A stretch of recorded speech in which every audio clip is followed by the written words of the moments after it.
Fighting at Cage Fury 127 on November 3rd. Haven't talked to him in a while, but welcome back, Ethan Melisano. Ethan, how we doing, bro? Doing good, man. Doing good. Staying busy. How are you? Good, man. Good. And last time we talked, you told me you wanted to get 5 fights in 2023. That seemed very doable. You had 2 quick finishes, bam, bam. But now it's been since February, and we haven't seen you fight. So why the time off? What have you been up to? So I was trying to get on that card in June, I believe, in Tunica. Okay. Um, they weren't able to find an opponent for me.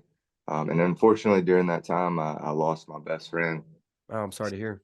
Wanted to take some time off, get my mind right, and then get back to work.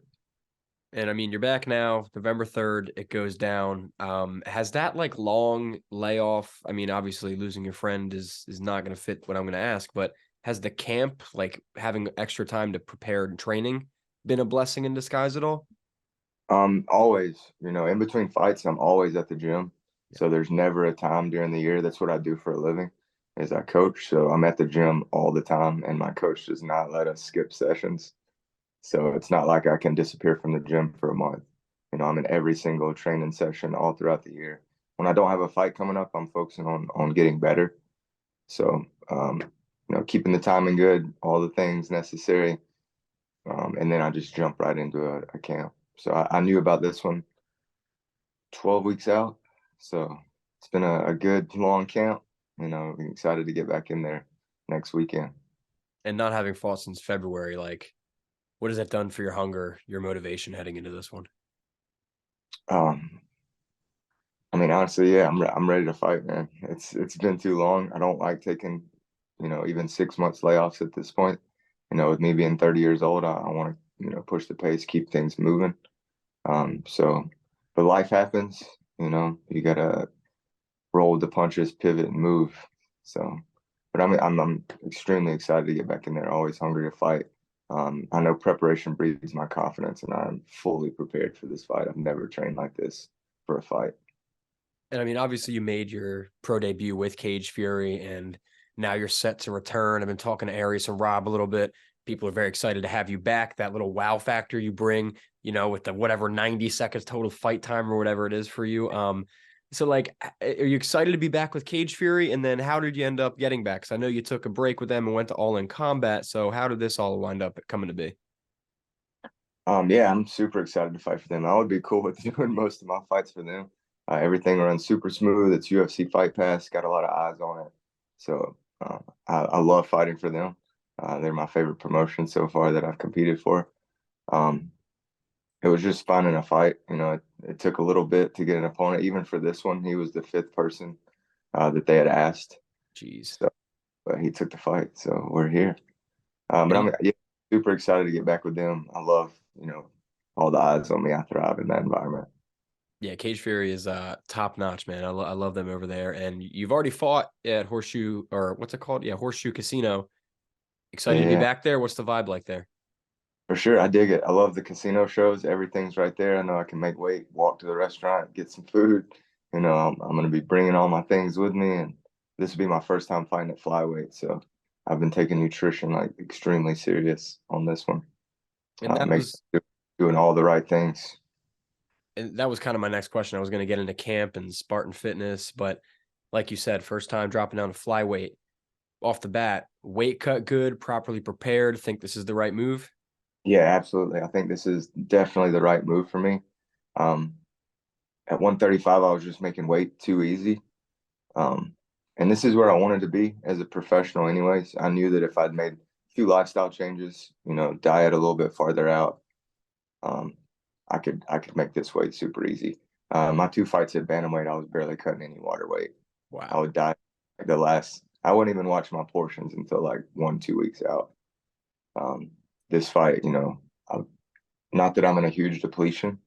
I'm still very, very, I've been getting all my macros, getting all the things in, and I'm walking at 138 right now. Okay, not So too bad. should be a pretty easy cut. I'm pretty much just cruising right here, still eating good, and then the rest will be, water throughout the fight week. Awesome, man. And then, like I said, training at Spartan Fitness and MMA. How's camp been? Like, who you've been working with this time around, coaches, just for the people that haven't watched an interview of yours before? So my head coach is Chris Connolly.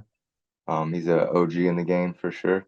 I've been training since 1992, so wealth of knowledge in that department. Yeah, so he's my head MMA coach, and then my head Brazilian Jiu-Jitsu instructor. His name's Roger Correia. He is a three-time black belt world champion, fifth degree black belt in Brazilian Jiu-Jitsu. And then, all my training partners. My main training partner is Tyler Stevens. He is also a pro bantamweight. He's 1-0 currently. He's having trouble getting matchups as well, and he's also dropping down to 125. So, you know, got several other small guys in the gym as well to work with. And then my girlfriend has been helping me out tremendously as well. Anna Crutchfield, she fights too. She's another one that's really, really hard to get matched up. But yeah, she's been doing a lot of the pad work and things like that. All the chop wood, carry water, going downstairs, getting the extra work in. And then who's going to be coming with you to be in the corner for this one? I believe we get three corners. If so, it'll be Chris, Tyler, and Anna. Awesome. And then does Anna have a fight coming up? I have to interview her still, man. So she had one, and then they sent the contract, and then the girl backed out before she signed the contract. So they're currently in negotiations right now about getting one locked up here in like 5.5 weeks. So I think she's gonna take that one. But Well, she's good, man. A lot of these girls don't want that smoke. I mean, I'll keep in touch so I can make sure I get an interview with her. That would be awesome, man. And for you though, CFFC 127 taking on Jhimuel Natividad. I've watched some of his highlights. Pretty impressive. He's got some fun stuff. But what are your thoughts on him as an opponent? I definitely feel like I have the advantage anywhere the fight takes place. Whether it's on the feet, boxing, at distance, close range, in the clinch. I feel confident anywhere on the feet. Wrestling, I feel confident there as well. Jiu-jitsu, definitely feel confident there. So I feel like I have the advantage everywhere. The biggest thing for me is just making sure I stay on my P's and Q's, don't check out, stay attentive the entire fight. Dude likes to throw bombs. He's got Yeah. decent power. I'm expecting him to come in and try to push the pace, maybe try to make it ugly, stay in my face, pressure me. But I've got answers for anything he's going to bring.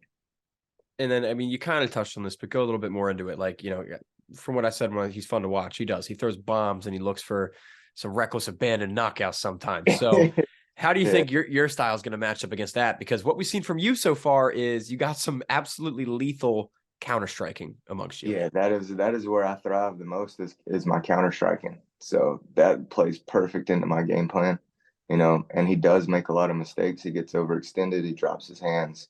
So I'm gonna be looking for him to make a mistake and make him pay. And then prediction time. You gonna go for another quick finish? I mean, obviously everyone goes for a quick finish, but what do you think's gonna happen? You think you're gonna get a quick finish? Think this one's gonna go a little longer? We'll see. I don't really like to predict those things. I just kind of let the fight happen. Get in there, get into the flow of the fight. We'll see where it goes from there. I'm gonna be looking to make my reads and looking to capitalize. It really just depends on what he gives me, you know. But I'm prepared for 15. I'm prepared for 25, honestly. So whatever happens, happens. We're gonna get in there. We're gonna fight. And you guys are both fairly local. He's Oklahoma, so who's gonna bring that bigger crowd? How many people you thinking you're gonna bring? I should bring a decent amount. I only live like 3 hours away, Yeah. so pretty close. You know, I should bring a decent amount, and I'm definitely gonna have a lot of eyes on the UFC Fight Pass. I teach a lot of kids and stuff, so obviously they can't make it into the casino. That's awesome, man. I'm excited too. You got a fan all the way over here in freaking Philadelphia. But Ethan, a win here, 3-0, 2-0 in Cage Fury. What's next? I know you wanted to get 5 in this year. That might be a little hard. Maybe if squeeze in a fourth afterwards. Like how do you envision the next step of your career going after this? I definitely want to stay busy. Maybe January-ish, get back to it. I can still get enough fights in to be on the next season of the Contender Series. Yeah. So that's the ultimate goal is to just get enough fights in. Finish this year 3-0.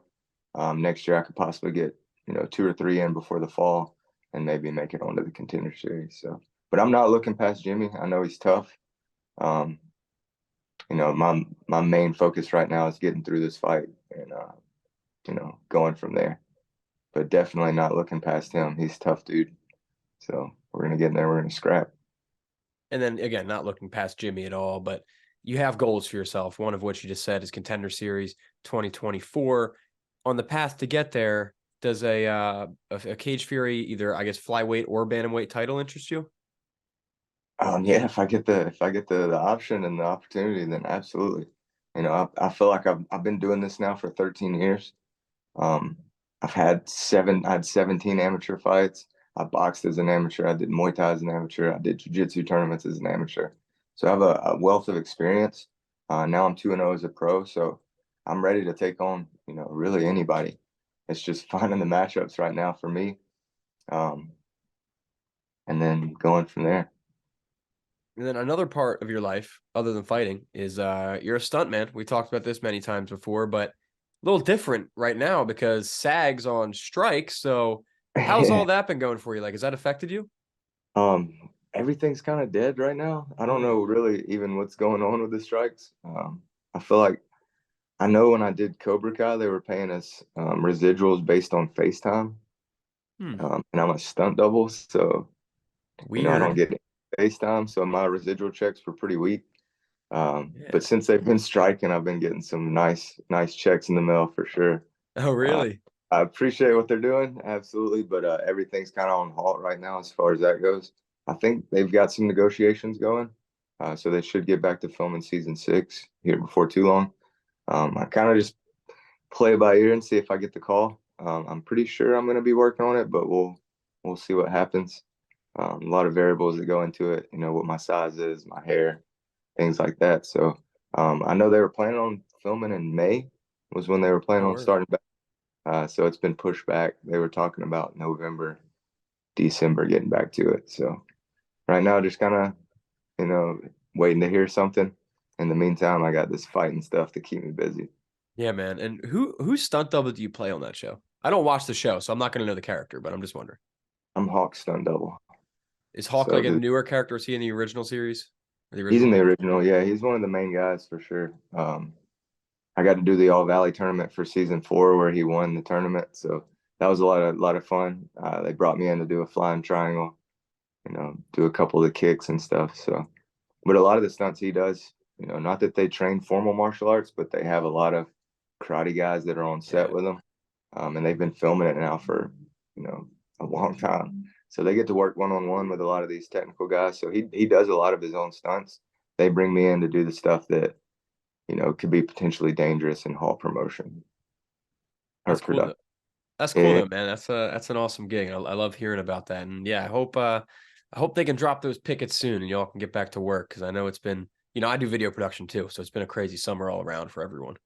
Oh yeah, it has been. Everything's been halted as far as that goes, but you know, it's been good. I'm still getting those residual checks and Get that money, baby.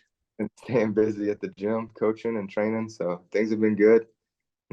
Hopefully that would be perfect time and get through this fight. And then, if we start back filming, I can take a little bit of time, get that. Doesn't take up a whole lot of time, but 2, 3 times a week, every other week. You Not know, bad. other than that, I'm in the gym. And Ethan, before the big return at Cage Fury 127, man, I just want to give you the opportunity. Like you said, UFC Fight Pass, tons of fans, people at the gym, and a bunch of others supporting you. So that being said, anything you'd like to say to everybody? If so, the mic is yours. I just want to thank everybody, all of my sponsors. Like I've got a lot of sponsors for this one, and I appreciate everyone for helping me out. This gives me the opportunity to really take the last week off, completely off work, and just focus on making weight. So I want to thank y'all tremendously. Thank you for everything. I want to thank my coaches, Coach Chris, Coach Hodger. I want to thank all my teammates. I'm really the only one with a fight lined up right now, so and the entire gym's kind of been revolved around my camp and getting me prepared for this. So, thank you to all my teammates. Thank you to my girlfriend Anna for all that she does. And just thank you for all my supporters that have been there over the last 13 years. Oh yeah, man. Can't wait And to. thank you for having me. Of course, bro. Of course. Always my pleasure. Love talking to you, man. And ladies and gentlemen, CFFC 127, November 3rd, UFC Fight Pass. Ethan Melisano makes his long anticipated, not that long, but anticipated return to the cage. Ethan, my man, kick ass. Good Good luck, best of skill, and we'll talk after that win. Yeah. Yes, sir. I will see y'all there.